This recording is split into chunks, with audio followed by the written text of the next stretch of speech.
a gente tem colocado no YouTube, tá? Disponibilizado lá na plataforma do YouTube. Bom, gente, boa tarde para todos vocês, sejam muito bem-vindos. Mais uma reunião do nosso grupo. Hoje o nosso chefe principal de todos os sentidos, né? Mentor, professor de todos nós, vai falar um pouquinho hoje sobre a trajetória, vai falar um pouquinho sobre esse tema extremamente pertinente. Então, uma grande oportunidade que a gente tem de escutar o nosso querido amigo, professor José Siciliano.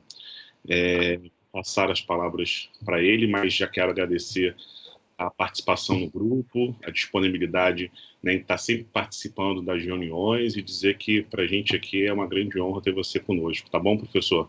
Fique à vontade, a palavra agora é sua. Obrigado, Erdi, obrigado. Tá. Estou liberando aqui meu vídeo também. Vamos lá. Tá. Deixa eu abrir aqui, ativar o vídeo. Acho que agora foi. Primeiro, agradecer aí ao grupo pela oportunidade de estar falando com vocês aí, né? Fazer uma breve apresentação. Tá? Para quem não me conhece, meu nome é José Carlos Siciliano, eu sou formado em Educação Física, né? Estou fazendo agora 20 anos de formado, né? Pouquinho tempo. Professor da Estácio, já fui professor de outras instituições, do IBMR, da Celso Lisboa. Sou especialista em anatomia biomecânica, mestre em saúde da família, né? E aí a gente vai falar um pouquinho aí, porque por ser da área da saúde da família, mas aí para poder fazer uma pegada de um bate-papo meu com a Fernanda ontem, né? Acho que essa aí vai ser... A gente vai trazer uma pegada para o lado profissional e também para as questões de competência, porque desde maio do ano passado eu estou na gestão nacional do curso de Educação Física da Edux. E para quem não entende, né, para quem está na Estácio, acha que a Estácio é essa instituição só aqui Rio de Janeiro. Não, a gente hoje, o grupo que coordena, que gerencia a Estácio, que é o Grupo Edux, a gente tem outras instituições, a gente tem o Grupo Atenas, o Grupo Adtalem, com a Widen, a Uni Toledo, e eu sou responsável por fazer com que todos os campi, né, e aí em todos os estados do Brasil, deve ter mais ou menos aí uns 70 unidades presenciais e mais de 100 unidades à distância, rodem igual, né? E outra coisa que eu faço, eu sou conselheiro e sou diretor do Conselho Regional de Educação Física, né, o tesoureiro também, tá? E lembrando que é um trabalho voluntário lá, a gente não tem nenhuma remuneração.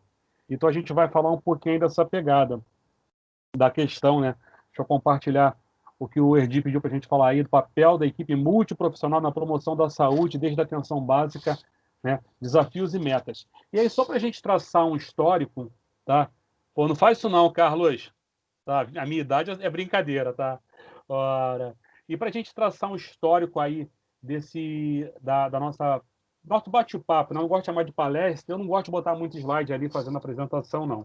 Tá? Eu já vou fazer o compartilhamento de tela e eu vou estar falando um pouquinho sobre os modelos de saúde que existiram, né? E aí a gente vai falar um pouquinho do relatório de Dalton, a gente vai falar dos dois momentos de políticas sociais que a gente teve, até chegar lá na construção do SUS, e aí depois a gente vai falar um pouquinho aí, baseado quais são os nossos desafios e quais são as nossas metas, tá? Michel entrou aí também com a gente, tá? Então eu vou compartilhar a tela com vocês aqui. Estou acostumando agora com o Skype, né? E ele demora um pouco mais quando a gente está acostumado com o Teams. Então, já vou começar a falar. Não está entrando compartilhamento aqui não, hein? Agora entrou. Tá? Então a gente já vai começar a falar com vocês aí. Primeira coisa, estão vendo a minha tela? Essa eu acho que é a frase mais usada no período da pandemia, né? Estão ouvindo a minha voz ou estão vendo a minha tela? A tela e a voz. Os dois. Tá. Os dois. Beleza. Okay.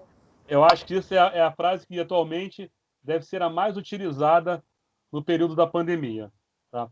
Então a gente vai falar um pouquinho aí e a gente vai lembrar de alguns modelos de saúde que existiram. Eu peguei 4 principais, a gente tem outros, né?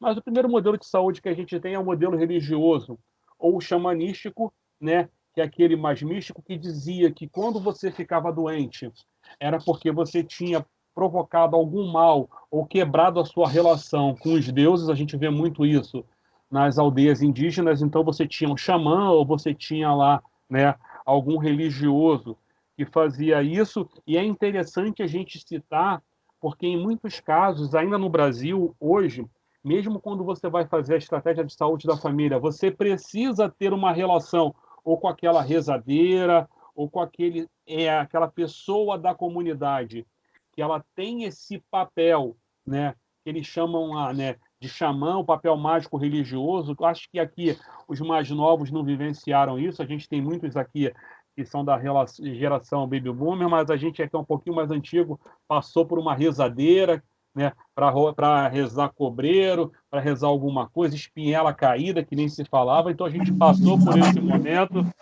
tá?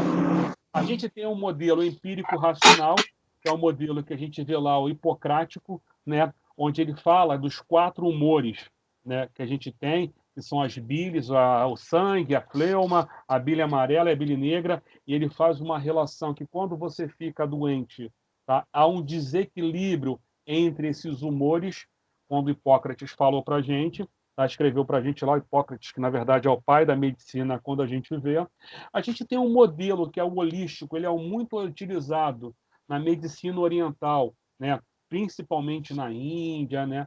E na China a gente vê lá que essa questão do equilíbrio com a terra, com os elementos da natureza, principalmente quando a gente fala lá, né, de você se reencontrar com o seu eu interior e fazer o link dele com a natureza.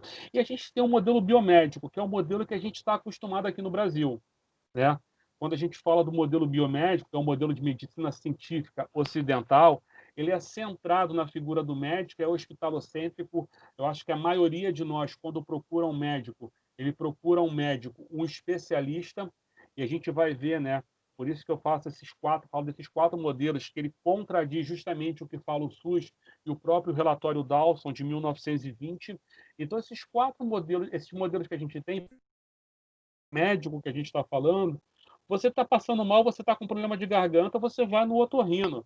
Você não procura um médico generalista e ele te encaminha, né, para um profissional específico, né? E aí, por que eu estou falando isso? Porque a gente tem que chegar na construção do nosso SUS. E o nosso SUS, ele vem muito baseado no NHS, que é o Sistema de Saúde do Reino Unido. E a pandemia ela veio agora para desconstruir um pouco, né, aquilo que havia sido pensado até então, porque a gente falava o seguinte: em 1920, Dawson ele faz um relatório, né, se você reparar, deixa eu pegar aqui, para contrapor um relatório de Flecker de 1911, que era voltado especificamente para o atendimento médico. Deixa eu voltar aqui que eu preciso pegar aqui, vira ponteira, agora virou. Então você vê que você tem várias unidades aqui, ó, pequenas. Essas unidades pequenas, a gente fala que são justamente os domicílios de serviço, que é o que a gente tem hoje quando a gente fala da nossa atenção básica no Brasil, é o nosso território. Ele é ligado a sistemas primários que vão fazer um link com o quê? Com um sistema secundário que vai linkar a serviços suplementares e quando você precisa, você utiliza o hospital. Então, já se escrevia, quando você olha assim a construção do SUS, né, em 1990, você acha que ele foi uma coisa assim de outro mundo? Não, já se falava disso desde 1920, já se praticava isso, certo?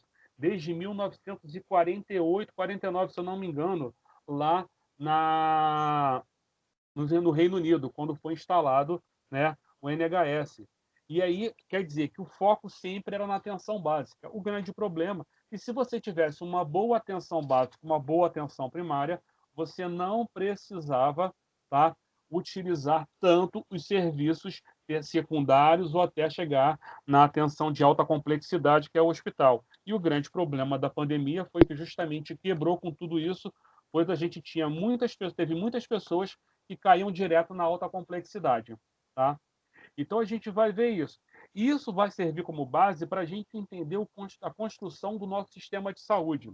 Volto lá, né? Muitos não participaram desse momento, pegando ali o Carlos que colocou 1920, 20 anos atrás, quando ele nasceu, mentira disso, mas tudo bem. Mas a gente tem alunos aí que não pegaram esse momento, mas de repente deve ouvir às vezes a vovó falar, a mamãe falar, caramba, que não tem a noção de como é que funciona o nosso sistema de saúde, né? Eu, às vezes, ouço minha avó falar isso, eu tenho minha avó lá com 90 anos, ela, você vai no médico, mas você tem o INPS ainda, você tem a carteira de trabalho? Eu falo, bom, eu trabalho, mas eu tenho um plano de saúde, né?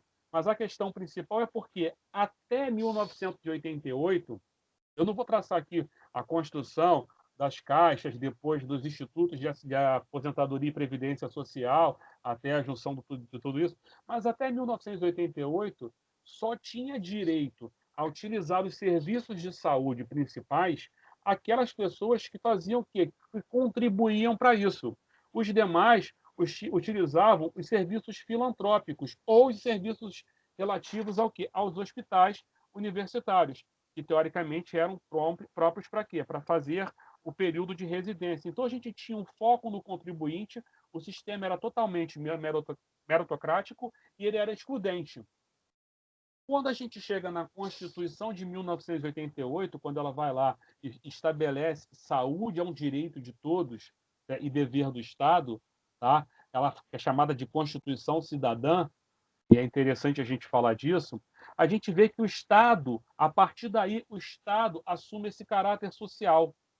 Ele minimiza as desigualdades. E quando a gente para olhar em relação a isso, é muito interessante para a gente pensar que foi construído justamente o SUS. E o SUS ele é construído lá, na verdade, a gente tem as leis orgânicas do SUS, a 8080 e a 8092 de 1990, né, que são as leis que estabelecem lá os princípios do SUS. A gente vê que ele é criado, na verdade, com 3 princípios, certo? A universalidade, a equidade e a integralidade. E vamos entender o que são esses princípios quando a gente olha um pouquinho para eles, tá? Universalidade. A saúde é um direito de cidadania de todas as pessoas e cabe ao Estado assegurar esse direito, sendo que o acesso às ações de serviço deve ser garantido a todas as pessoas, independente de sexo, raça, ocupação ou outras características sociais ou pessoais. É muito interessante quando você olha isso, e se alguém vai estudar sobre o sistema de saúde de outros países, né, e não tem esse princípio da universalização, a gente discute muito sistema de saúde americano, você vê que um americano vem para cá, ele vai parar num hospital público, tá? E ele dá de cara com toda a nossa complexidade que a gente tem para atendê-lo, com CTI, com todo o sistema de medicamento, ele fica abismado que isso não é cobrado dele. E lá isso é cobrado porque